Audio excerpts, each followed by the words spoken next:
matin, nous allons commencer par la prière. J'espère pour vous que vous avez passé une bonne semaine.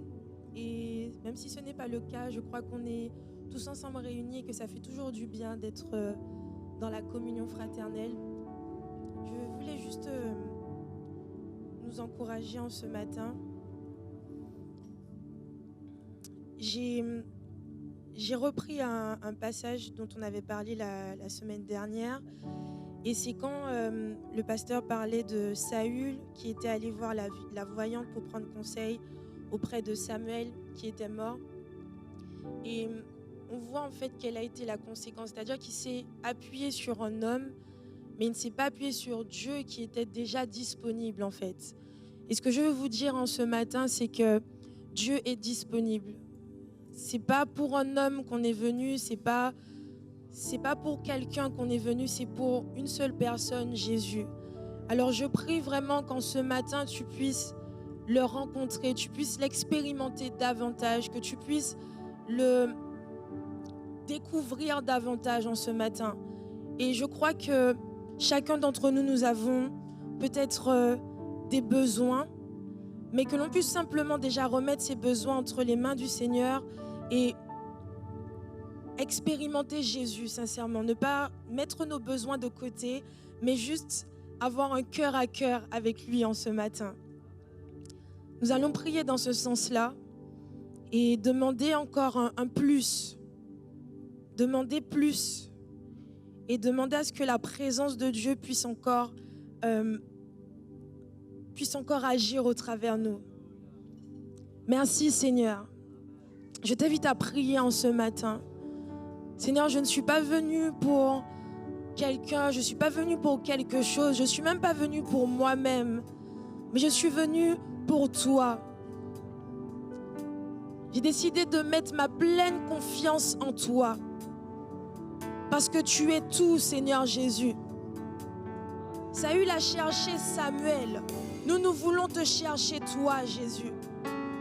Nous voulons te chercher toi parce qu'en toi se trouve la vie éternelle. En toi se trouve notre tout. Seigneur Jésus, plus de toi en ce matin. C'est ce que nous demandons. Plus de toi en ce matin. Plus de toi en ce matin. Remplis-nous en ce matin. Remplis-nous de ta présence en ce matin. Je prie qu'en ce matin, tu puisses recevoir un mot de Dieu. Je prie qu'en ce matin, tu puisses recevoir une paix. Cette paix qui surpasse toute intelligence. Je prie qu'en ce matin, tu puisses mettre Jésus comme roi dans ta vie et tu verras les choses changer. Tu verras les choses changer. Tu verras ta situation changer. Seigneur, nous venons pour toi en ce matin. Oui, nous venons t'élever. Oui, nous venons t'adorer. Oui, nous venons te glorifier. Jésus prend la place du roi. Jésus prend la place du roi en ce matin. En ce matin, dans ce lieu, dans chaque vie, dans le nom de Jésus-Christ. Tu as prévu quelque chose pour chacun, que ça soit dans le temps de louange, que ça soit dans le temps où nous allons recevoir ta parole. Tu as prévu quelque chose, que nous soyons disposés à recevoir, que nous soyons prêts à recevoir. Oh, Jésus est là. Jésus est là en ce matin. Même si on ne le voit pas, il agit. Même si on ne le sent pas, il agit maintenant. Jésus est là en ce matin. Crie à ton Dieu en ce matin. Oh, fais de lui ton roi. Fais de lui le premier. Oui, qu'il soit l'alpha et l'oméga de ta vie. À partir de maintenant. À partir de maintenant. Je demande à ce que ta vie de prière puisse augmenter. Je demande à ce que ta vie de prière puisse augmenter. Je demande à ce que ta relation avec Dieu puisse augmenter à partir de ce matin. Je demande à ce que ta consécration puisse augmenter à partir de ce matin. Oh, plus, plus, plus en ce matin. Plus en ce matin. Plus en ce matin. Karababa shandere bebe yekete. Ifara mama yakare bebe shete. Oh, l'atmosphère de prière prière est dégagée en ce matin. L'atmosphère de prière est dégagée en ce matin. Prie en esprit. Prie en esprit. Oh, si tu n'étais pas venu préparer, sache que tu te prépares là. Tu es prêt. Tu es prêt.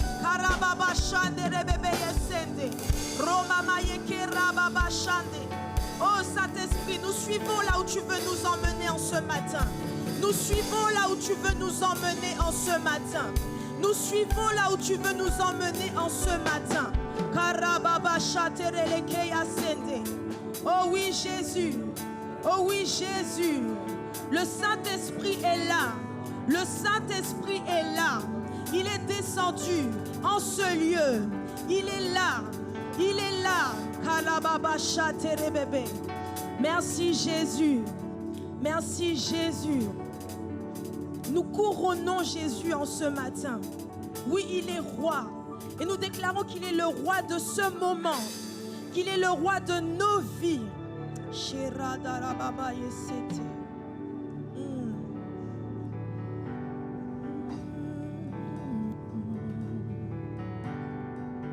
Jésus, nous te couronnons.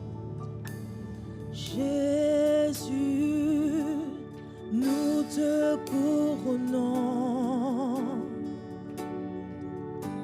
Et nous te proclamons roi. Présent, présent au milieu de nous. Nous l'élevons par nos chants. Nous t'élevons par nos chants. Et nous t'adorons en ce matin, Seigneur. Nous t'adorons et nous t'exaltons. Viens établir ton trône éternel. Et par nos louanges, oui, par nos louanges, nous t'invitons. Viens Jésus, prends la place du roi. Nous allons reprendre et nous disons Jésus, nous te couronnons. Jésus, nous te couronnons. Nous te couronnons.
prosternons. Alors que nous sommes faibles, il est fort. Oh.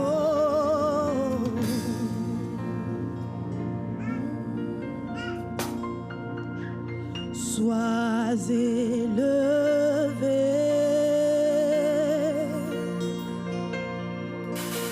Sois élevé.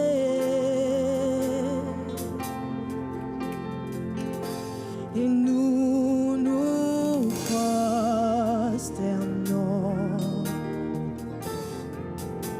Sois élevé. Chante avec moi, sois élevé.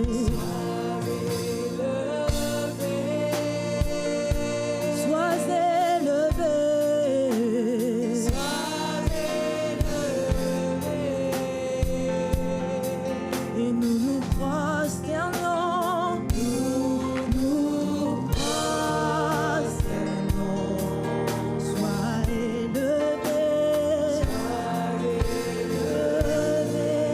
Sois élevé. Sois élevé. Sois élevé, Jésus. Sois élevé, Jésus. Et nous nous prosternons. Nous nous prosternons. Sois élevé. Et nous allons le dire en ce matin, que les cieux se réjouissent, et que les cieux se réjouissent, que les nations chantent, que la terre entière tremble, car il est Dieu. Alléluia. Et nous décidons de le louer dans la beauté. Oh oui, que les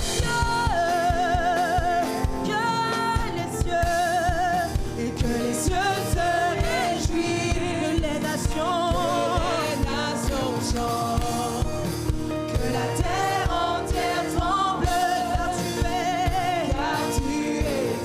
Et viens louer le Seigneur dans la beauté de sa splendeur. Prosternons, nous nous prosternons. Sois élevé. Nous puissions avoir cette position où nous sommes humiliés devant notre Dieu. Alors que nous nous prosternons, tu es élevé. Se prosterner veut dire que tu acceptes en fait que tu ne peux rien. Et que tu acceptes que Dieu soit élevé. Que tu acceptes que Dieu prenne le contrôle. Tu te prosternes parce que tu ne peux plus. Tu te prosternes parce que tu ne peux pas. Et tu laisses Dieu agir. Alors que tu es prosterné, ce que l'ennemi voit, c'est que Dieu est élevé. C'est que Dieu est élevé. Nous nous prosternons. Nous nous prosternons.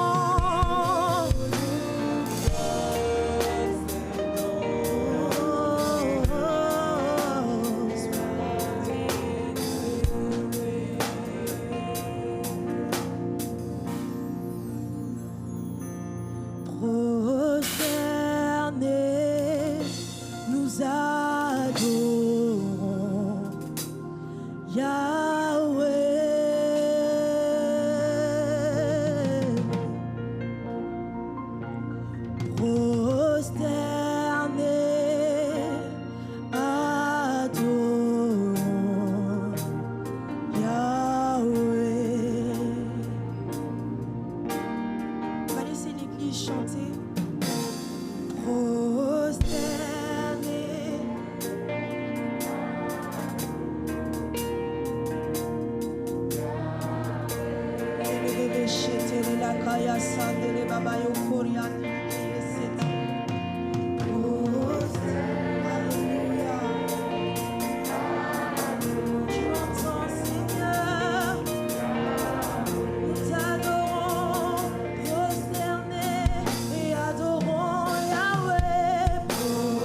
pain, si tu l'as choisi comme ton Seigneur et comme ton Sauveur, alors je t'invite à rester debout.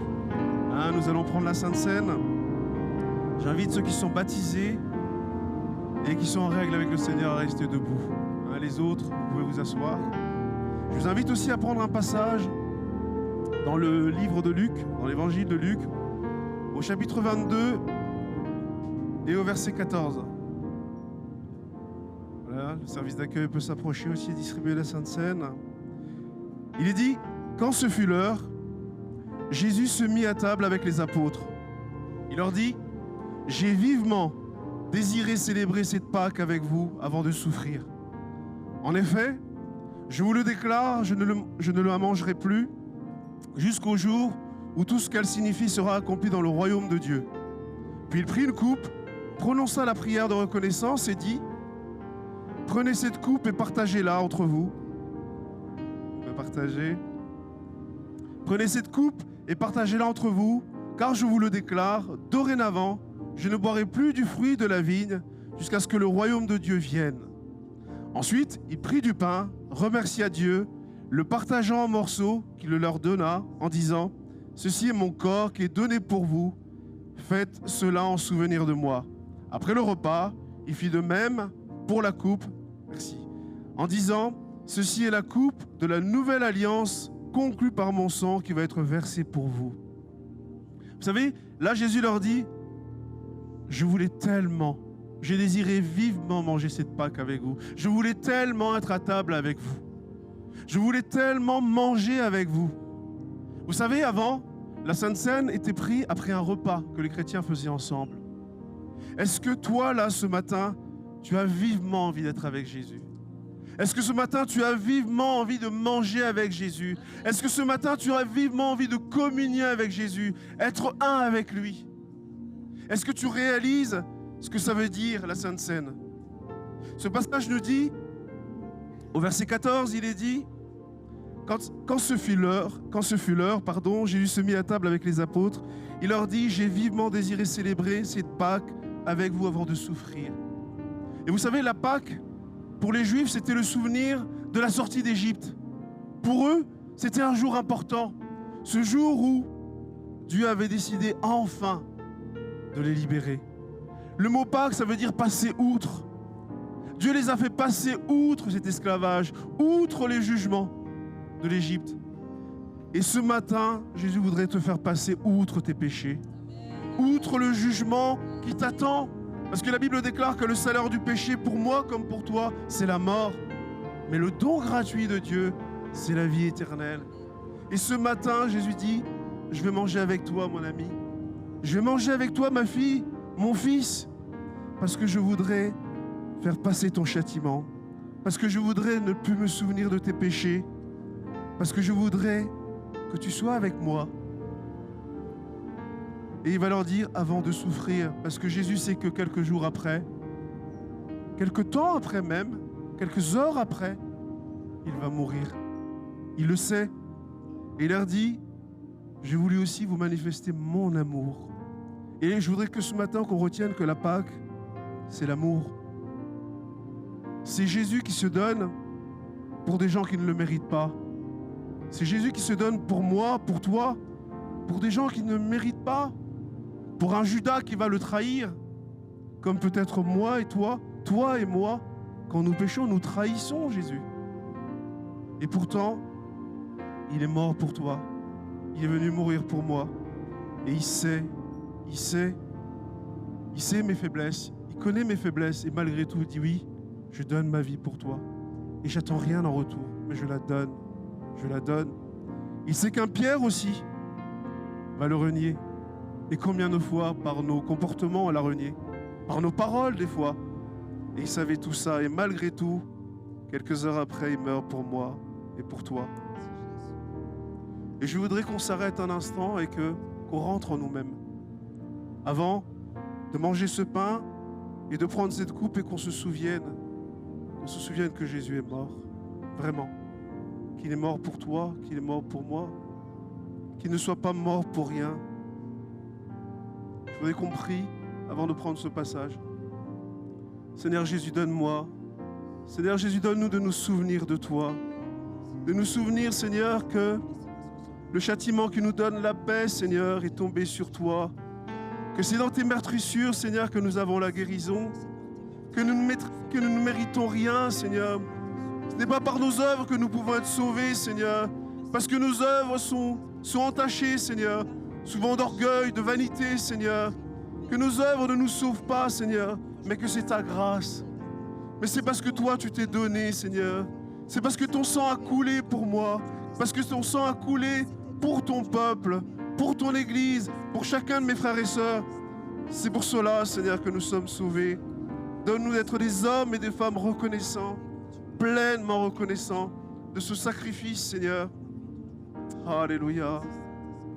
Et dans Matthieu chapitre 26 au verset 26, il est dit, au cours du repas, c'est le même passage, mais raconté autrement, Jésus prit du pain, puis, après avoir prononcé la prière de reconnaissance, il le partagea en morceaux, puis le donna à ses disciples en disant, prenez, mangez, ceci est mon corps. Je vous invite à prendre le pain, à le manger en vous souvenant que le corps de Jésus a été brisé pour vous.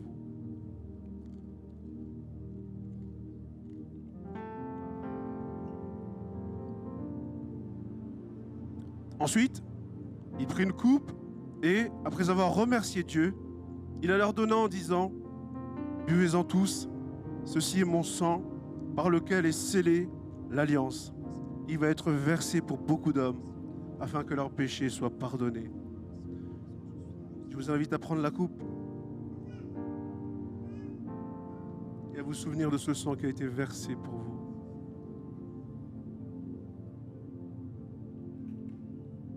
Et il dira, je vous le déclare désormais, je ne boirai plus du fruit de la vigne jusqu'au jour où je boirai le vin nouveau avec vous dans le royaume de mon Père. Seigneur Jésus, merci. Merci Seigneur pour cette coupe. Merci Seigneur pour ce pain, Seigneur. Merci pour ton corps, Seigneur, pour ta vie donnée pour nous, Seigneur. Merci pour cette vie donnée en abondance, Seigneur. Merci pour cette gloire aussi, Seigneur, que tu nous donnes à venir, Seigneur. Merci parce qu'un jour nous serons dans ta présence, Seigneur. Merci parce qu'un jour nous régnerons avec toi, Seigneur. Parce que ton œuvre servait à ça, Seigneur. À nous préparer une place auprès de toi, Seigneur. Afin que nous soyons sauvés, Seigneur. Afin que nous puissions régner avec toi. Sois encore béni, ô Éternel. Sois encore glorifié, Seigneur. À toi la gloire, sois béni. Bénissez l'Éternel, acclamez-le, parce qu'il est digne de louange. Alléluia, gloire à toi. Alléluia. Alléluia, gloire à Dieu. Alléluia. Car il est digne, car il est glorieux. Car il est glorieux et digne de régner. Rendez-lui la gloire.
Merci Seigneur parce que nous te devons notre vie et nous te remercions encore pour cette grâce que tu nous as donnée.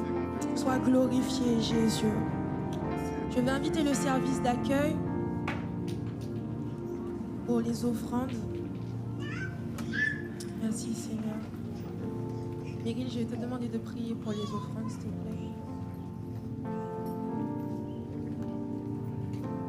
Père éternel, merci encore. Merci encore pour cette grâce que tu nous donnes. Tu nous permets, Père éternel, de recevoir. Merci encore, Père, pour ces semences que nous pouvons semer dans ton royaume. Merci encore pour toutes les mains qui pourront donner. Je prie que tu puisses bénir cet argent, que tu puisses contribuer, Père éternel, à ton œuvre. Merci encore pour ceux qui ne peuvent pas donner. Je prie que tu pourvoies leurs besoins. Toi qui dis que nous n'avons pas à mendier notre pain, que tu nourris même les oiseaux du ciel, je prie encore que tu pourvoies. Merci encore pour ces personnes qui donnent. Merci encore de bénir ton œuvre, Seigneur Jésus. Et à toi seul toute la gloire. Au nom de Jésus, j'ai prié. Amen. Je vais vous inviter à vous lever. Nous allons prendre un nouveau chant qui est peut-être nouveau pour certains, mais il est simple.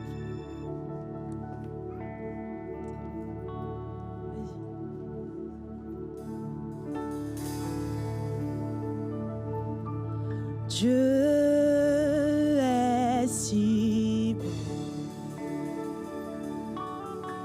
Dieu est si bon. Il est fidèle envers ses enfants. Il est fidèle en tout temps. Dieu est si bon. On va commencer à acclamer. Alléluia. S'il est bon, acclame en ce matin. Oh, oh, oh.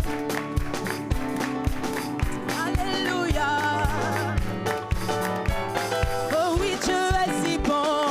Dieu est si bon. Oh oui, il est si bon. Il est fidèle envers ses enfants. Il est fidèle en tout temps. Il est. Oh, oui, Dieu est si bon. Dieu est si bon. Il est si bon. Dieu est si bon.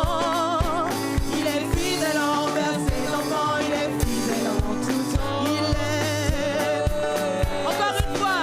Oui, Dieu est si bon. Il est si bon. Dieu, il est si bon. Il est fidèle envers ses enfants. Il est fidèle en tout temps. Dieu, il est fidèle envers ses enfants. Il est fidèle envers ses enfants. Il est fidèle envers toi car tu es enfant de Dieu. Encore, dis-le encore. Il est fidèle envers ses enfants. Il est fidèle en tout temps.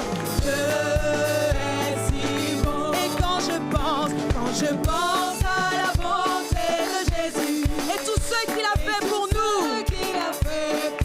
mon âme s'écrie. Alléluia, gloire à Jésus. Repense encore, oui, quand je pense à la bonté de Jésus et tout ce qu'il a fait. Mon âme ne peut s'empêcher de crier. Alléluia, gloire à Jésus. Il m'a. Encore une fois, oui, quand je pense à la bonté de Jésus et tout ce qu'il a fait pour moi, mon âme crie. Alléluia, gloire à Jésus. Il m'a sauvé. Il est le roi des rois, le Seigneur. Son nom c'est Jésus. Oh,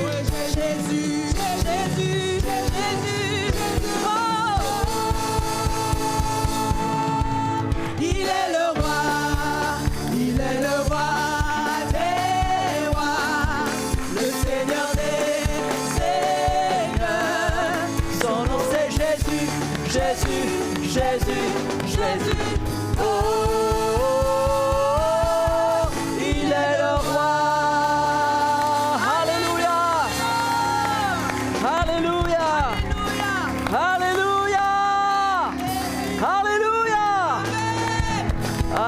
Amen. Que Dieu vous bénisse, Église. Amen. Soyez les bienvenus tous ensemble. Amen, amen, amen. Vous pouvez vous saluer les uns les autres. Amen. Dis à ton voisin, tu es béni d'être là. Je suis content de te voir. C'est si bon d'être ensemble. Amen. Amen. Vous pouvez reprendre place. On souhaite la bienvenue à chacun d'entre vous. À ceux qui sont peut-être là pour la première fois, soyez vraiment les bienvenus ici dans la maison de Dieu. Et j'espère que vous pouvez sentir, amen, l'amour de Dieu qui vient toucher nos cœurs. Amen. Gloire au Seigneur. Quelques annonces avant d'aller plus loin dans le message ce matin. Amen. C'est simplement vous dire que vous avez vu le temps dehors qui n'est pas propice à notre pique-nique cet après-midi. Donc, il va pleuvoir. Donc, on va reporter cela à dimanche prochain. Et si vous avez préparé des gâteaux, invitez quelqu'un chez vous. Voilà, invitez-le chez vous cet après-midi. Dites, tu sais quoi, j'ai préparé quelque chose, c'était pour toi. Voilà. Et puis on se retrouve donc dimanche prochain pour un nouveau culte. On n'a pas de réunion le mercredi pendant la saison estivale, mais tous les dimanches, on se retrouve ici à 10h. Et puis, on a bien sûr dans la semaine des ateliers, randonnées, tricot, couture, etc., cuisine. Et si vous voulez retrouver vos frères, vos sœurs, eh bien faites-le. C'est tellement bon de se retrouver. Gloire au Seigneur. Sans plus tarder, ce matin, j'aimerais prier pour le message de la parole de Dieu. J'ai invité notre frère Charlie à nous apporter la parole. Et je vous invite à vous lever. On va prier aussi pour des besoins. Et on va prier pour la maman de Mamina, amen, qui est tombée et qui a besoin de prière aussi pour divers sujets. Amen. Peut-être que vous avez un sujet ce matin, simplement en levant votre main. Amen, on va prier pour vous. Amen. Amen. Il y a des besoins ce matin. Alléluia. Amen. Si vous voyez votre frère ou votre sœur qui a levé sa main, priez pour lui, juste à côté. Amen. Seigneur Jésus, on te prie ce matin, Seigneur, de bénir, Seigneur, nos cœurs, nos vies, nos âmes, Seigneur, nos corps, Seigneur, et de venir, Seigneur, à notre secours. Viens, Seigneur, répondre ce matin. Bénis tous ceux et celles qui ont levé leurs mains, Seigneur, comme un acte de foi. Seigneur, tu viens les bénir, tu viens agir, Seigneur, tu viens répondre, Seigneur, selon ta volonté, Seigneur, et te remercions, Seigneur. Tu bénis en particulier à maman de Mamina. Tu bénis aussi cet homme qui a besoin, Seigneur, Seigneur, d'une solution dans sa vie, dans son couple. Seigneur, bénis-le, Seigneur Jésus. Tu vois, celui ou celle, Seigneur, qui vit le deuil également. Bénis-les, Seigneur Jésus. Et te prions pour tous ceux qui sont partis aussi en vacances, Seigneur, que tu puisses les garder là où ils sont, Seigneur. Qu'ils puissent trouver, Seigneur, en toi un refuge, Seigneur. Te prier, te rechercher aujourd'hui. Bénis-les, Seigneur, dans toute cette saison, Seigneur, que ton nom soit loué. Tu bénis ce matin ta parole. Tu bénis ton serviteur. Nous te rendons grâce pour toutes choses. Jésus, amen, amen, amen. Alléluia. Amen. Dans le Seigneur, est-ce que ça va ce matin? Est-ce que vous êtes dans la joie ce matin? Amen. Et j'aimerais vous apporter un message. J'aimerais vraiment remercier le Seigneur pour tout ce qu'il fait. Et quelle grâce d'être là et de chanter des chants de louange. Amen. Et j'aimerais lire avec vous dans Philippiens chapitre 1. Et j'ai intitulé mon message « La joie ». Parce que j'aimerais vous parler de la joie. Amen. Est-ce que vous êtes contents ce matin? Yes, amen. Et ce matin, on veut parler de joie parce que je crois qu'un chrétien, pendant des années, on nous a fait croire qu'un chrétien devait être comme ça.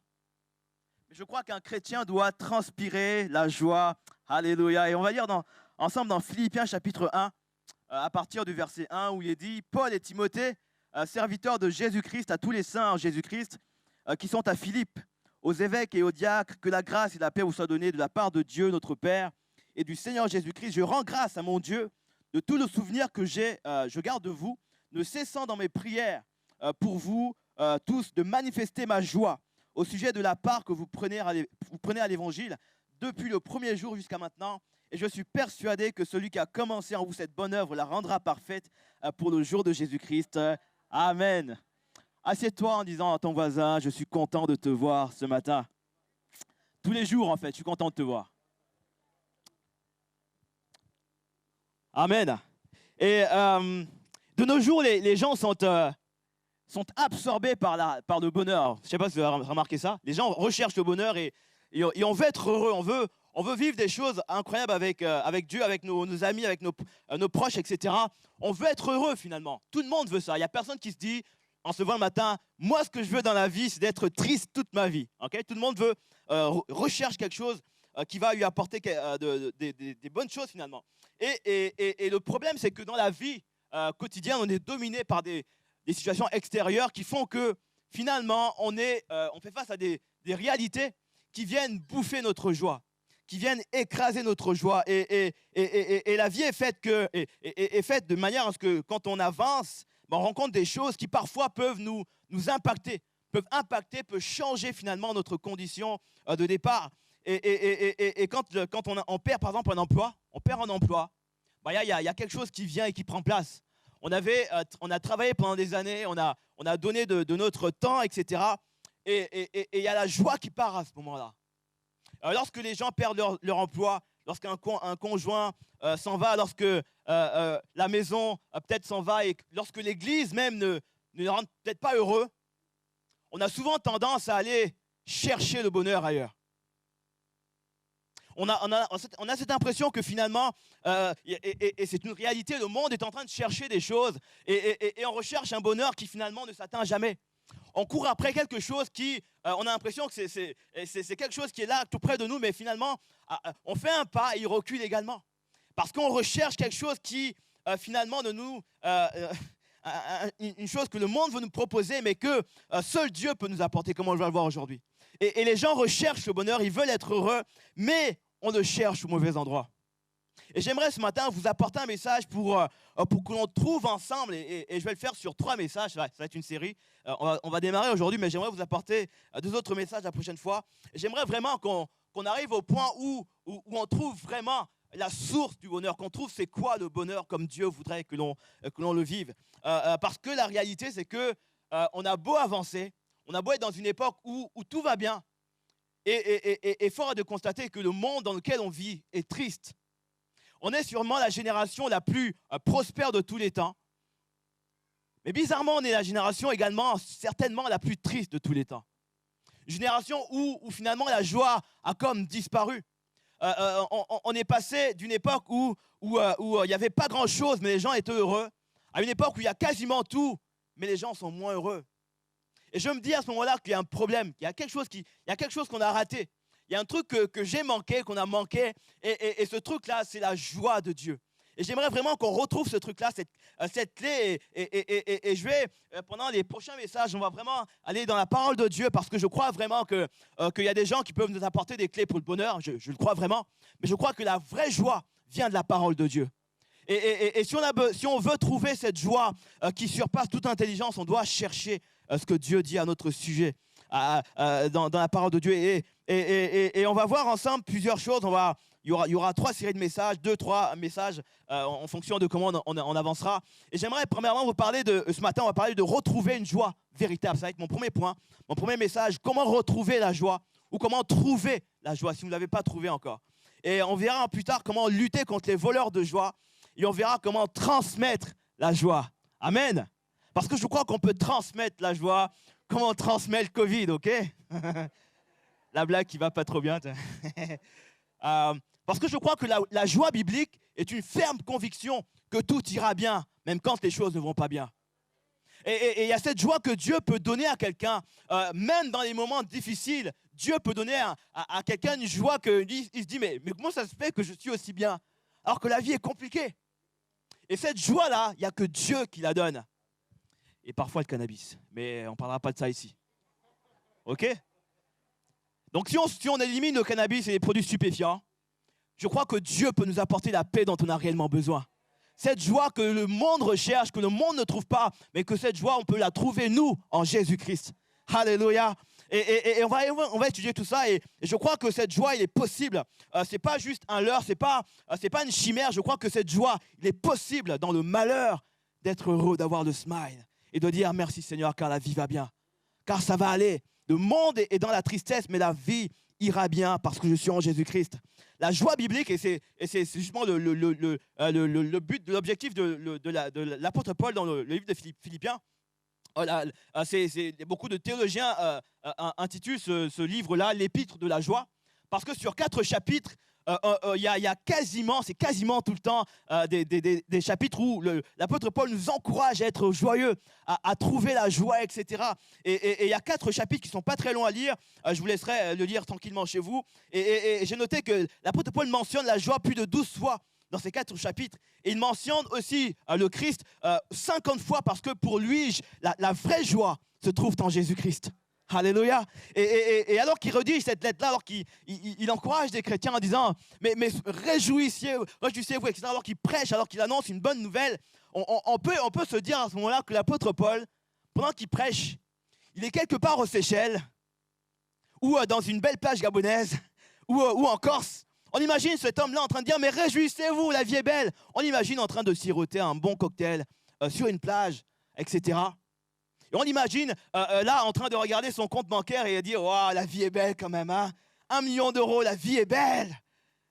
Mais la réalité, c'est qu'alors qu'il dit ça, l'apôtre Paul est en prison à ce moment-là.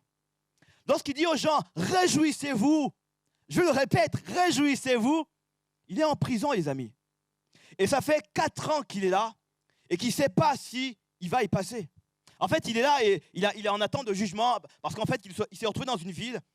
Et le pasteur en a parlé du naufrage. À un moment donné, il prend un bateau, il y a un naufrage qui prend place, il va être emprisonné, etc. Et ça fait en tout 4 ans qu'il attend son jugement. Et il ne sait pas comment est-ce que la vie... il ne sait pas s'il va être condamné à mort ou pas, du tout. Et puis finalement, il ne sera pas condamné à mort ce moment-là, il sera condamné à mort plus tard. Mais là, il est dans cette attente où il se demande, mais est-ce que je vais être exécuté? Et il est en prison et il ne sait pas trop ce que lui réserve l'avenir. Et malgré ça, il va dire « Réjouissez-vous ». Alors je me suis dit « Non, il y a un truc là. Comment est-ce qu'il fait alors qu'il est en prison? Comment il fait pour se réjouir comme ça ?» Et je me suis dit à ce moment-là, alors je crois qu'il est possible alors de se réjouir. Même quand les choses ne vont pas, même lorsque le monde va dans le mauvais sens, lorsque les choses qu'on a prévues ne se réalisent pas, il est possible de trouver la joie quand même. Et j'aimerais qu'on découvre ça ensemble. Alors qu'il est là, il dit « Réjouissez-vous ». Alléluia. Et plus loin dans son ministère, on voit dans Actes chapitre 20, verset 22, il est dit, et maintenant voici, alors qu'il parle de ce qui va lui arriver, il dit, et maintenant voici, lié par l'Esprit, je vais à Jérusalem, ne sachant pas ce qui m'y arrivera. Seulement de ville en ville, l'Esprit Saint m'avertit que des liens et des tribulations m'attendent. Mais je ne fais pour moi-même aucun cas de ma vie comme si elle m'était précieuse, pourvu que j'accomplisse ma course avec joie. Waouh! Et le ministère que j'ai reçu du Seigneur Jésus-Christ, d'annoncer la bonne nouvelle de la grâce. La joie de l'apôtre Paul était juste incroyable.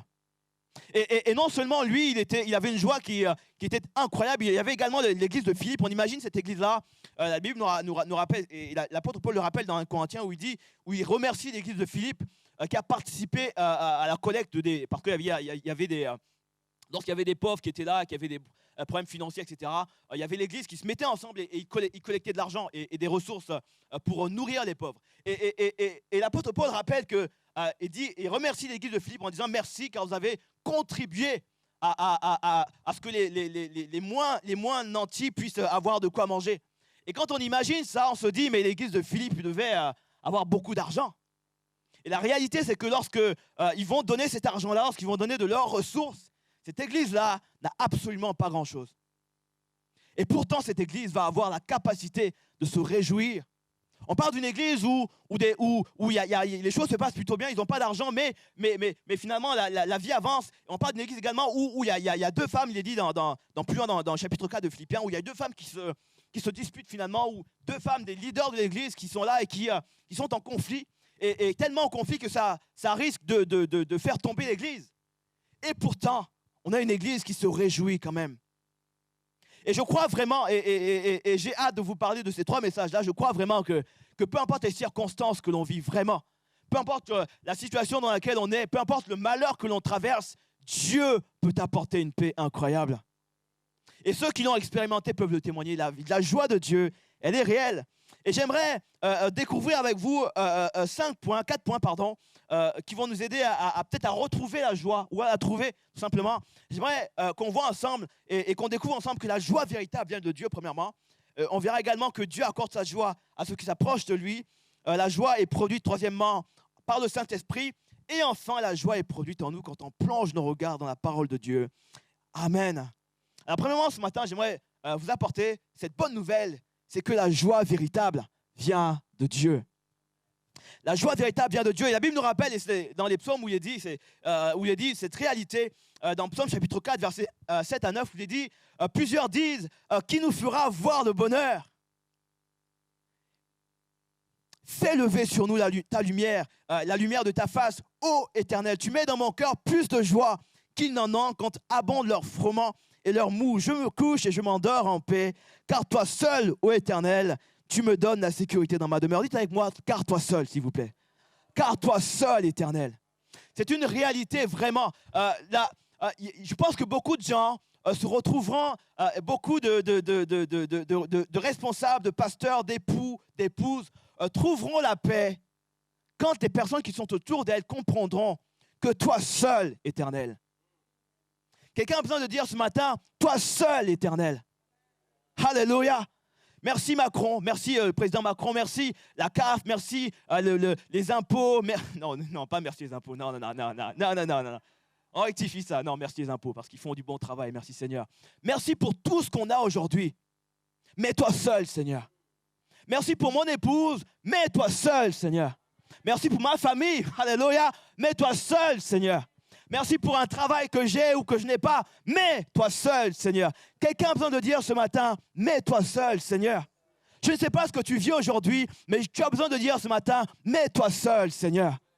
Parce qu'il y a beaucoup de choses que l'on vit, qu'on espère que la personne qui est à côté de nous résoudra ce problème-là. On compte sur l'État, même si l'État fait un travail incroyable. On compte sur beaucoup de gens. On compte sur notre prochain. Quand on oublie le toi seul de l'Éternel. Toi seul, Éternel. Les personnes qui vivent des drames et qui... et Dieu, je ne suis pas là pour juger qu'un drame est plus haut qu'un autre. Je crois qu'on a tous des niveaux de drame. Et comme le pasteur l'a enseigné, on a tous des niveaux de dépression différents. On a tous des niveaux différents. Mais je crois vraiment qu'on peut vivre une joie différente, une joie incroyable, quand on considère que la seule clé, la seule personne qui peut nous apporter la paix, c'est le Seigneur Jésus-Christ. Quand tu remets entre les mains de Dieu ton bonheur, ton avenir, alors ça va aller, mon ami. Quand tu remets ton bonheur sur l'État, tu as du souci à te faire.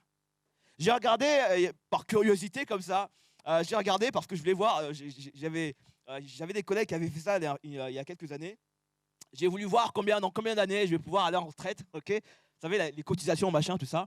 Et j'ai eu la surprise que d'ici une bonne soixantaine d'années, je serai encore... Non, un peu moins quand même. J'ai vu qu'à peu près, il me fallait, je ne sais plus combien, mais je me suis dit, mais waouh. D'ici là, je ne serai plus en forme en fait. Et là, je me suis dit, ma joie ne dépendra pas de l'État. Je vais tout faire, je vais contribuer, etc. Mais ma joie, je ne peux pas faire en sorte que ma joie dépende de quelqu'un d'autre que le Seigneur Jésus-Christ. Parce que si tu comptes sur quelqu'un d'autre que le Seigneur, tu as beaucoup de soucis à te faire. Alléluia. Regarde ton voisin, dis-lui, ma joie dépend du Seigneur Jésus-Christ. Un homme a besoin de dire à sa femme, à son époux, une femme a besoin de dire à son mari, ma joie dépend du Seigneur. Alléluia. Parce que tout me vient, car toi seul, ô Éternel, tu me donnes la sécurité dans ma demeure. C'est pourquoi l'apôtre Paul pouvait, dans sa situation, dans sa prison, il pouvait être en paix. Parce que là où il était en paix, là où il était dans sa prison, là, le Seigneur était là. Alors le seul fait que le Seigneur soit là, tu es en paix. Et la vie va bien. Et je crois vraiment que si on veut trouver la véritable joie, on doit se tourner vers celui qui donne la joie, vraiment. Si tu souhaites aller à Paris, si on souhaite aller à Paris, et que si tu veux aller à Paris, que tu saisis dans ton GPS la ville de Roubaix, il y a peu de chances que tu ailles à Paris. Tu vas te retrouver à Roubaix. Ok, une magnifique ville dans le nord de la France, ok? Mais tu n'iras pas à ta destination. Et beaucoup de gens veulent le bonheur, mais ils saisissent les mauvaises infos dans le GPS. Tu veux être heureux, tu saisis le mauvais nom. C'est pas ton mari qui va te rendre heureux. Il va participer à ça, mais c'est pas lui qui t'apportera le vrai bonheur. Il y a beaucoup de gens qui saisissent des noms, qui mettent des noms bizarres dans leur GPS, et ils espèrent atteindre une destination qu'ils n'atteindront jamais. Parce qu'ils comptent sur quelqu'un qui ne peut pas leur apporter la véritable joie que seul Jésus-Christ peut apporter. Si je veux aller à la bonne destination, faut que je mette la bonne adresse, sinon ça n'ira pas. Amen. Tu as besoin de mettre la bonne adresse. La Bible nous rappelle dans Psaume chapitre 16, je bénis l'Éternel, mon conseiller. Alléluia. Ah, pas mon conseiller pour l'emploi. Je bénis l'Éternel, mon conseiller.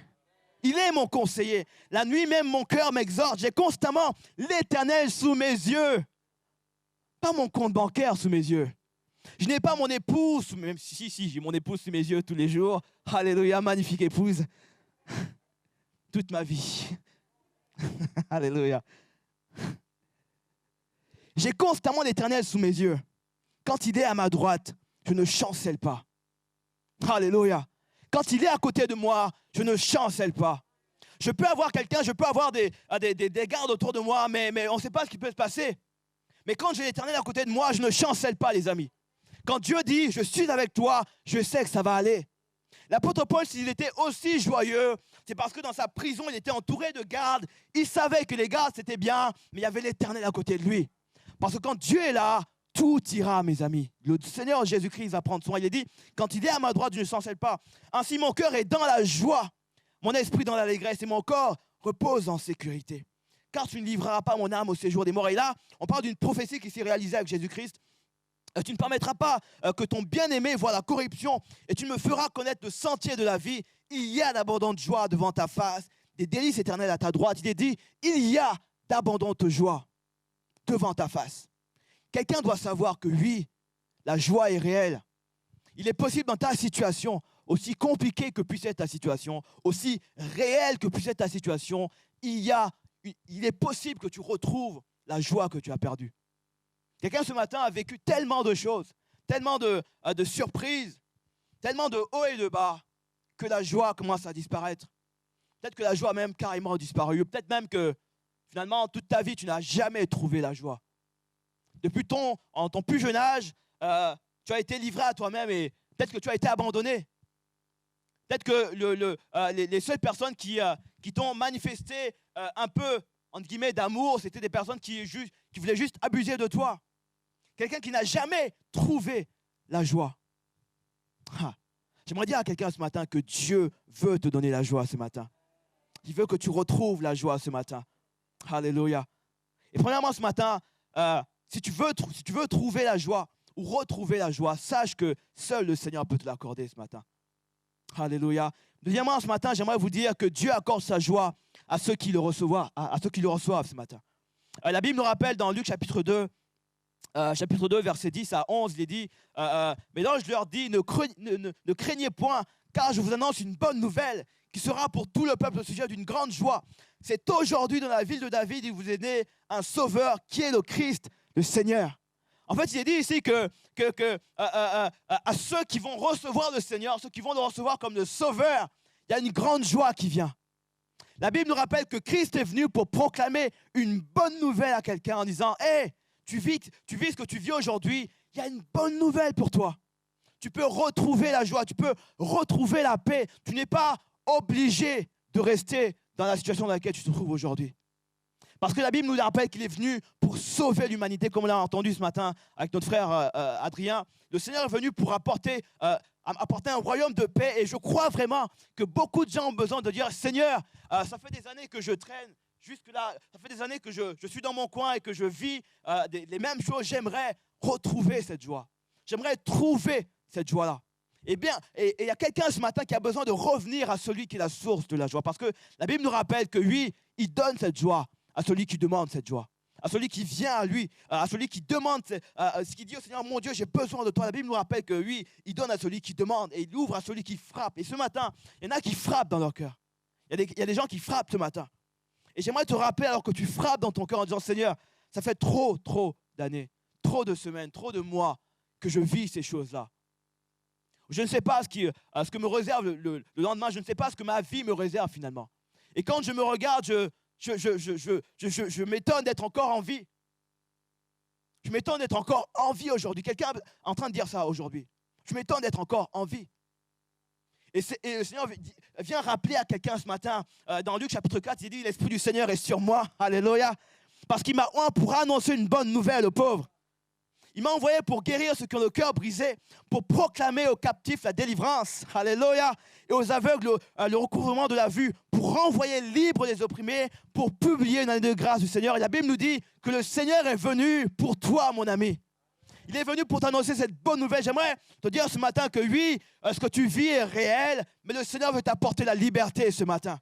Il veut t'apporter la joie que seul lui peut t'apporter. Et je ne sais pas ce par quoi tu passes, je ne sais pas ce par quoi ce que tu vis aujourd'hui, mais la Bible nous rappelle que lui, il est là pour guérir ceux qui ont le cœur brisé. Ceux qui sont là et qui sont fatigués, qui vivent une situation qui n'évolue pas, qui vivent une situation qui ne change pas. Dieu dit, je suis là pour toi. Et Dieu parle à quelqu'un ce matin. Quelqu'un qui est fatigué. Et Dieu vient et il te voit et il dit, je te comprends ce matin. Je comprends ta situation ce matin. Et j'aimerais rassurer quelqu'un sur le fait que le Dieu que tu sers, il est bien réel. Le Dieu que tu aimes, il est bien réel ce matin. Le Dieu à qui tu as donné toute ta vie, il est bien réel ce matin. Le Dieu que tu sers depuis des années ne t'abandonne pas. Il ne t'abandonnera pas, mon ami, mon frère, ma soeur, ce matin. Il est présent ce matin parce qu'il t'aime réellement. Et le Dieu que je sers est capable de changer ta vie comme ça. Capable de changer ta situation. Si tu le crois ce matin, dis un bon amen, s'il te plaît. Parce qu'il veut changer ta vie. Je suis là pour annoncer une bonne nouvelle. Il est là. Il est venu pour annoncer cette bonne nouvelle. La bonne nouvelle également, c'est que cette nouvelle est pour tout le monde. Mais la mauvaise nouvelle, c'est que, c'est pas forcément une mauvaise nouvelle, mais la réalité, c'est que si tu ne reçois pas cette bonne nouvelle pour toi, il ne sera jamais cette bonne nouvelle que tu veux dans ta vie. Beaucoup de gens veulent la joie. Encore une fois, je l'ai dit tout à l'heure, mais ils saisissent les mauvaises infos, saisissent les mauvaises coordonnées GPS. Tu veux la joie, mais tu ne veux pas avoir le Dieu qui donne la joie. Tu veux le bonheur, mais tu ne veux pas le Dieu qui donne le bonheur. Tu veux la paix, mais tu ne viens pas vers le prince de la paix. Tu veux la guérison, mais tu ne vas pas vers le Dieu qui guérit. Si tu veux retrouver cette paix-là, cette assurance-là, viens vers celui qui est capable de t'apporter cette assurance-là. Quelqu'un a besoin de revenir à la maison. Comme ce fils prodigue qui était là, qui vivait, qui était dans cette maison et qui se sentait un petit peu à l'étroit. La Bible nous parle de ce jeune homme qui va avoir la bonne idée de partir. Il va se dire, mais ça fait des années que je suis là avec mon papa, mon frère. La vie devient un peu monotone, ok? Et il va prendre ses bagages, il va partir vers un pays lointain. Comme souvent quand on décide d'aller chercher le bonheur, la vie, la joie ailleurs. On va la chercher ailleurs et on est insatisfait après ça. On est insatisfait parce que les critères de ce monde sont énormes. Le monde nous rappelle que finalement, avoir une voiture, une C3 magnifique, ce n'est pas assez. Il faut un V8 ou un V6, je ne sais plus combien de V qu'il faut avoir. Il faut avoir tel salaire, il faut avoir telle situation dans la vie, etc. Le monde nous rappelle que finalement, le contentement, ce n'est pas assez. Il faut que tu aies ça, ça et ça. Et beaucoup de gens se retrouvent prisonniers de ça. Alors que le Seigneur avait, et c'est l'une des choses que je trouve, ça me dérange un petit peu quand le monde dans lequel on vit est venu restreindre l'éternité que Dieu nous a donnée à juste quelques mois, quelques années. Aujourd'hui, on nous dit, mais jette-toi à l'eau, fais ça, etc. Achète ça, etc. Comme si la vie, c'était juste quelques semaines. Alors que la Bible nous rappelle que la vie, c'est l'éternité. Et le diable a eu la bonne idée de faire que les chrétiens voient la vie sur un laps de temps qui est relativement petit. C'est pour cette raison-là que lorsque Dieu tarde, on est en panique. Parce que le monde nous a fait croire, le diable a réussi à nous faire croire que la vie, c'est juste 2 semaines, c'est juste 3 semaines, c'est juste 2 ans. Non, non, non, Dieu a dit pour l'éternité. Alors pour l'éternité, mon ami, dans l'éternité, si tu fais 2 ans plus l'éternité, ça fait l'éternité quand même. Alors si Dieu tarde, attends mon ami, parce qu'il t'a promis l'éternité. 2 ans devant l'éternité, franchement, ça va. Non mais dites avec moi, ça va quand même. Si Dieu me dit, je vais te répondre, mais ça dure, franchement, par rapport à l'éternité, ça va. Amen. Non mais c'est vrai. Non mais on est... je ne vais pas prêcher contre le capitalisme, mais le monde, la société de consommation dans laquelle on est, nous pousse à croire que la vie, c'est juste comme ça, bam. Je veux ça, ça vient tout de suite. Un McDo, et le McDo est là. Un Big Mac, il est là, le Big Mac. La vie, c'est pas ça. Dieu a dit, lui, ce qu'il veut, c'est l'éternité avec nous. Alors, réellement, qu'est-ce que 2 ans? Et attention, je pèse mes mots quand je dis ça. Je suis conscient du fait qu'attendre 2 ans, c'est long. Attendre 3 ans, c'est très long. Okay, et attendre 6 ans, c'est très, très long. Mais j'aimerais te rappeler que si tu veux garder la joie, si tu veux trouver la joie, rappelle-toi que le Seigneur est là avec toi et qu'il est avec toi tous les jours jusqu'à la fin du monde. Et après la fin, il sera encore avec toi pour l'éternité. Alléluia. Est-ce qu'on peut l'acclamer ce matin? Alléluia. Parce que Dieu veut que tu retrouves la vie.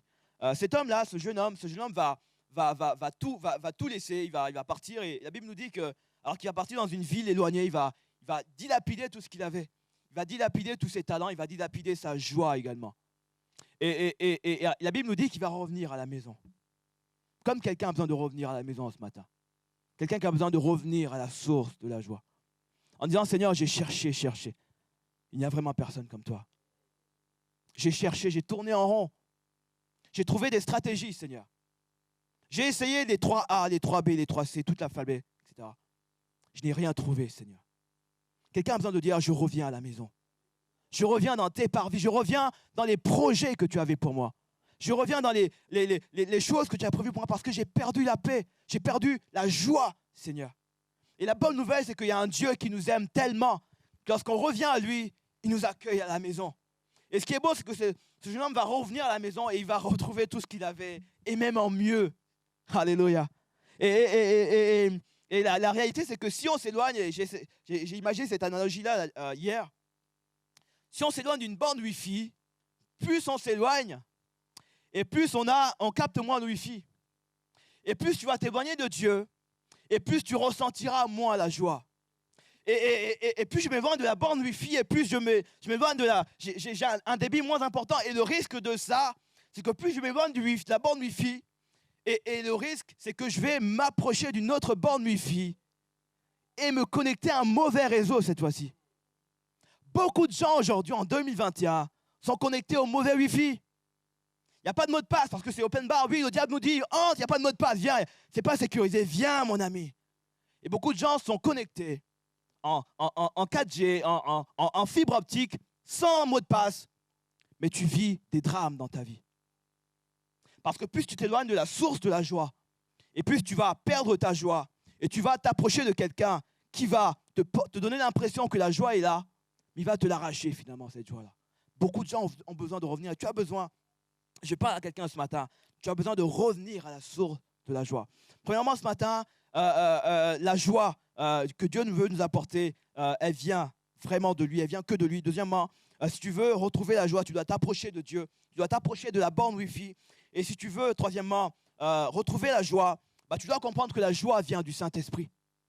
Le Saint-Esprit en moi produit la joie. La Bible nous dit dans Romains chapitre 14, il est dit au verset 17, car le royaume de Dieu, ce n'est pas le manger, le boire, mais la justice, la paix et la joie par le Saint-Esprit. Il nous rappelle que finalement, l'une des clés, qui a fait la force de l'apôtre Paul également, c'est que cet homme-là, malgré les adversités qu'il vivait, malgré les difficultés qu'il vivait, il y avait le Saint-Esprit en lui qui ranimait la joie, qui renouvelait la joie et qui faisait en sorte que finalement, face à ces circonstances, il était en joie quand même. Quelqu'un a besoin de comprendre que si tu ne pries plus en langue, si tu n'as pas une vie de l'esprit, si tu n'as pas une communion avec Dieu, si tu ne viens plus à l'église ou si tu viens à l'église seulement une fois comme ça de temps en temps, et je ne parle pas de ceux qui ont un travail, qui ont une situation qui est compliquée, mais si tu refuses d'avoir cette communion avec Dieu, avec le Saint-Esprit, avec l'église de Jésus-Christ, ne t'étonne pas que la joie s'en aille. La joie, à un moment donné, va disparaître. Et pour ceux comme moi, on a tous des téléphones, moi, je pense que je suis le seul trentenaire qui a encore un téléphone comme ça, mais voilà. On a tous un téléphone portable. Et la réalité, c'est que si je garde mon téléphone portable, je peux le garder pendant des heures sans le charger. OK ? Je peux le garder pendant des heures sans charger.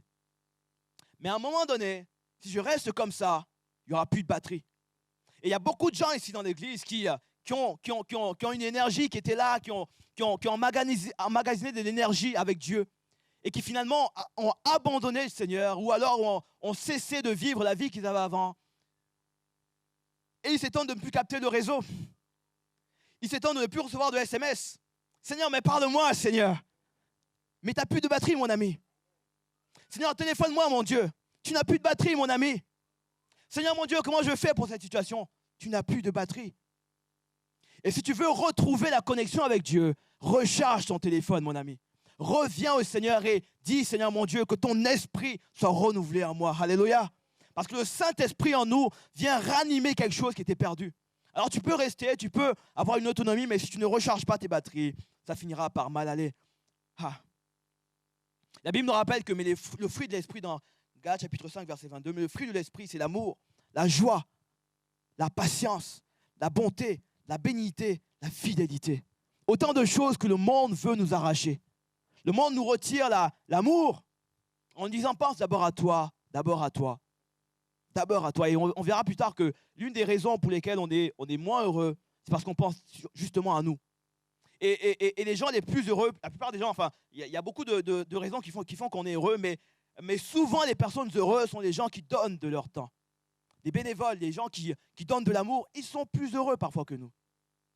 Parce que le monde veut nous fait croire que finalement, non, pense d'abord à toi. Et il nous retire l'amour, le don de l'esprit.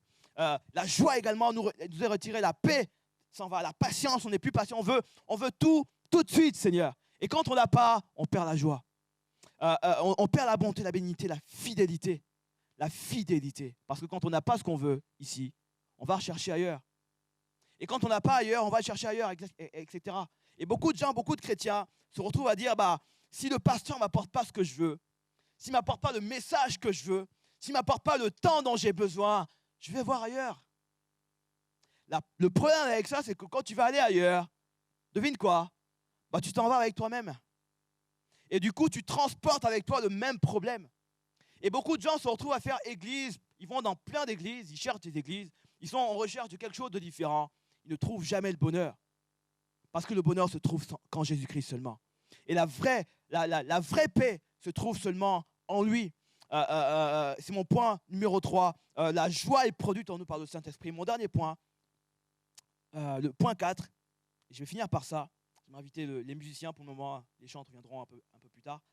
Le point 4, c'est, que j'ai noté ici, c'est la joie se trouve dans la parole de Dieu. Il y a beaucoup de choses que l'on vit, que l'on voit, qui nous rappellent nos situations. Quand on regarde un courrier qu'on a reçu, quand on lit un courrier, ça nous rappelle une situation dans laquelle on est. Quand on regarde autour de nous, on regarde notre maison et on voit une maison vide, ça nous rappelle une situation que l'on vit aujourd'hui. Quand on regarde à nos enfants qui ne sont pas là où ils doivent être, ça nous rappelle une situation que l'on vit. Et beaucoup de choses que l'on voit nous rappellent la triste réalité de ce qu'on est.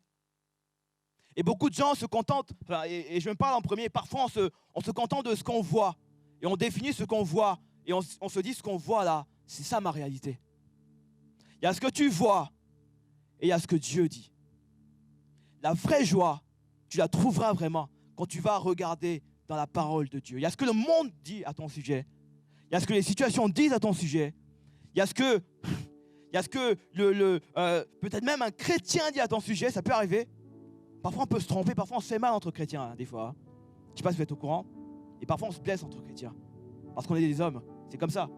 Et il y a ce que les gens disent à ton sujet. Et il y a ce que Dieu dit à ton sujet. Et si tu ne regardes pas dans la parole de Dieu, tu ne sauras pas ce que Dieu dit à ton sujet. Si tu te contentes de ce que le monde te dit, te contentes de ce que ton époux, ton épouse, ton ami te dit, les mauvaises paroles qu'on t'a sorties toute ta vie, si tu te contentes de ça, alors tu vas être le plus malheureux, tu vas être super malheureux, quoi. Parce que la vraie joie, je la trouve quand je viens et que je regarde ce que Dieu dit à mon sujet. Une créature si merveilleuse. Il y en a parmi nous là. Vous êtes des créatures si merveilleuses. Regarde ton voisin, dis-lui, tu es une créature si merveilleuse. Et là, je vois ce beau couple-là, ils se regardent, ils se disent, mais waouh, tu es une créature si merveilleuse, waouh. Merci Seigneur. Alléluia. Et parce que le monde nous dit des choses qu'on accepte comme vérité. Et on les prend et on dit, waouh, c'est ce que je suis en réalité. Je suis un voleur. Je suis un malfaisant. Je suis quelqu'un de mauvais. Je ne suis pas quelqu'un d'aimable. Je suis pas... on ne peut pas m'accepter. J'ai fait que des bêtises dans ma vie. Et beaucoup de gens se retrouvent comme ça, malheureux, tristes, beaucoup ont perdu la joie parce qu'ils se contentent de ce que le monde dit à leur sujet. Si tu veux retrouver la joie que tu as perdue ou si tu veux la trouver tout court, regarde dans ce que Dieu dit à ton sujet. La Bible nous rappelle, et c'est Jérémie qui disait ça, le prophète Jérémie, et quand on regarde sa vie, Jérémie, c'est pas le prophète qui a eu la vie la plus sympa. Il voulait se marier, mais Dieu a dit non, tu ne te maries pas. Ça commençait bien, hein? Un beau ministère qui commence comme ça. Dieu te dit non, mariage, non. Tu vas avoir l'onction de l'apôtre Paul, c'est comme ça, voilà. Et il va comme ça enchaîner les galères. Il va vivre des choses incroyables, il va prophétiser, il va faire des choses incroyables, et pourtant, il va vivre que des galères. Et il aurait pu se rebeller, il aurait pu dire Seigneur, voilà ma vie, machin. Il aurait pu rester dans sa tristesse. Et un temps, il a vécu cette tristesse-là. Il y a plein de prophètes qui ont vécu des moments de tristesse. Ça peut arriver à tout le monde d'avoir des moments de mini-dépression. Mais tu n'es pas obligé de rester là-dedans. Tu peux aller de l'avant. La Bible nous dit, et c'est Jérémie qui dit ça, il dit dans Jérémie chapitre 15, verset 16, il dit « J'ai recueilli tes paroles et je les ai dévorées. Tes paroles ont fait la joie et l'allégresse de mon cœur. Car ton nom est invoqué sur moi, Éternel Dieu des armées. » Il est dit « J'ai recueilli tes paroles. » Quelqu'un a besoin de dire, Seigneur, moi, ce matin, j'ai consommé trop de paroles négatives. J'ai consommé trop de paroles qui ne venaient pas de toi, Seigneur. J'ai consommé trop de médias, trop de statistiques, trop de choses qui allaient à l'encontre de ce que tu veux pour ma vie. J'ai consommé trop de paroles qui ne venaient pas de toi. Je veux maintenant consommer ta parole, Seigneur. Je veux recueillir tes paroles dans mon cœur. La Bible nous dit qu'alors qu'il va faire un petit peu il va faire silence sur tout ce qui est autour de lui. La Bible nous dit qu'il va, à un moment donné, il va dire, j'ai recueilli tes paroles, je les ai dévorées.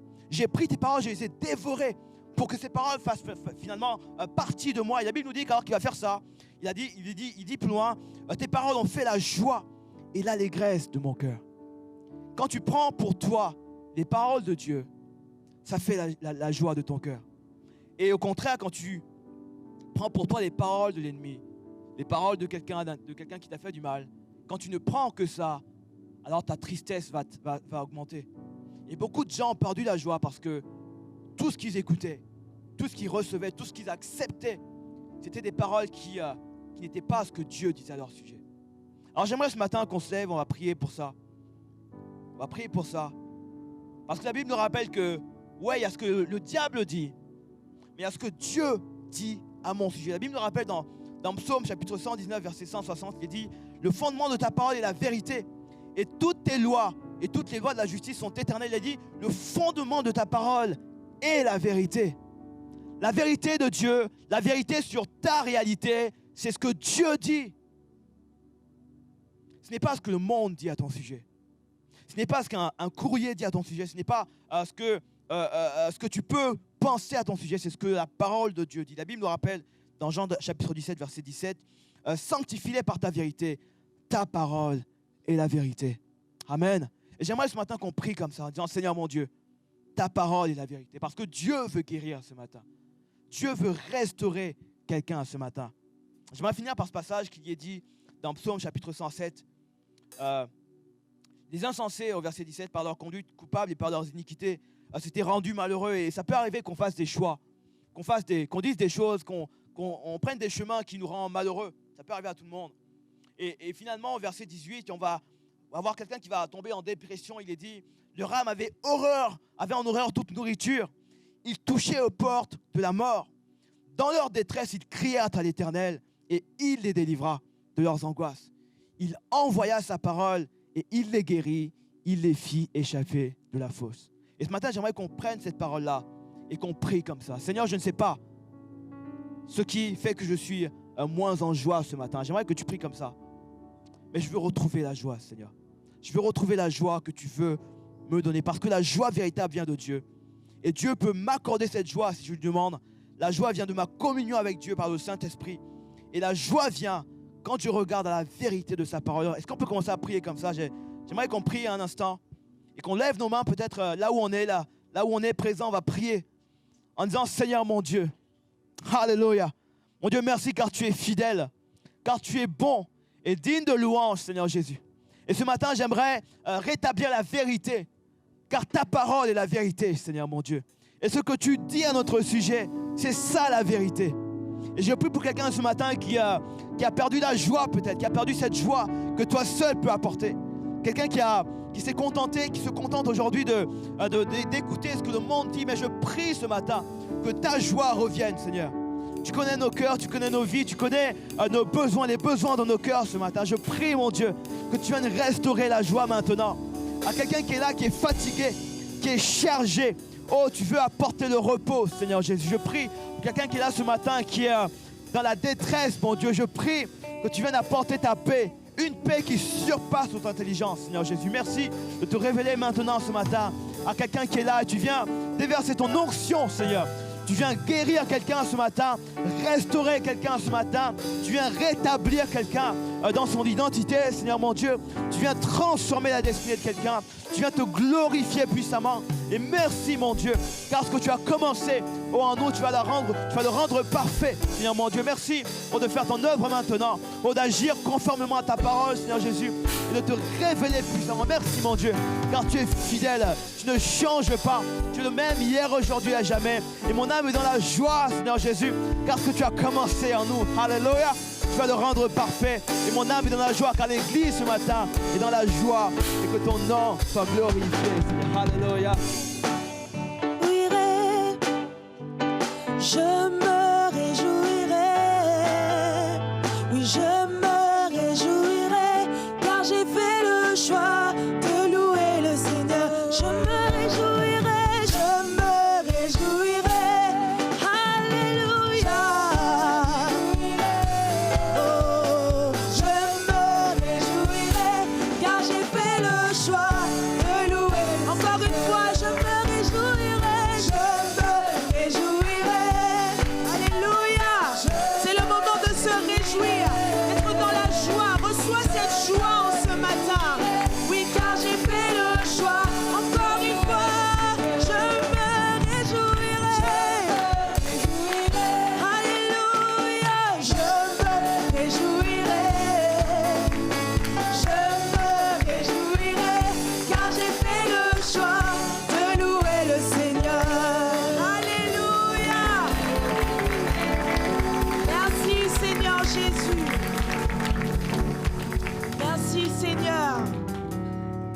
Seigneur Jésus, merci pour cette joie. Je crois que nous repartons avec cette joie qui est inchangée, cette joie qui ne changera pas et cette joie qui nous vient de toi, Saint-Esprit. Merci encore parce que tu nous rappelles encore que nous devons toujours rester joyeux. Et oui, nous pouvons le dire, la joie du Seigneur est ma force. Merci encore pour ce temps dans lequel nous vivons. Et nous croyons que c'est ta joie, Seigneur, qui nous permettra, Seigneur Jésus, même d'évangéliser. Alors que le monde, Seigneur, se sent mal, alors que le monde est en dépression, ils verront que nous sommes dans la joie. Et alors ils viendront à toi pour cette joie, pour ce manque qu'ils ont. Sois glorifié, Seigneur, encore. Merci pour cette nouvelle semaine aussi que tu nous permettras de passer et que cette joie, Seigneur, puisse encore augmenter, car c'est un fruit qui puisse vraiment grandir, que ce fruit de l'esprit puisse grandir en nous. Et nous savons qu'il sera éprouvé, mais que malgré tout, Seigneur, nous puissions rester accrochés à toi. Sois glorifié encore. Merci pour ton serviteur qui a apporté la parole. Sois béni pour le reste de cette journée, Seigneur. Protège-nous, Père. Au nom de Jésus-Christ, Amen. Soyez bénis, passez une bonne semaine. Amen.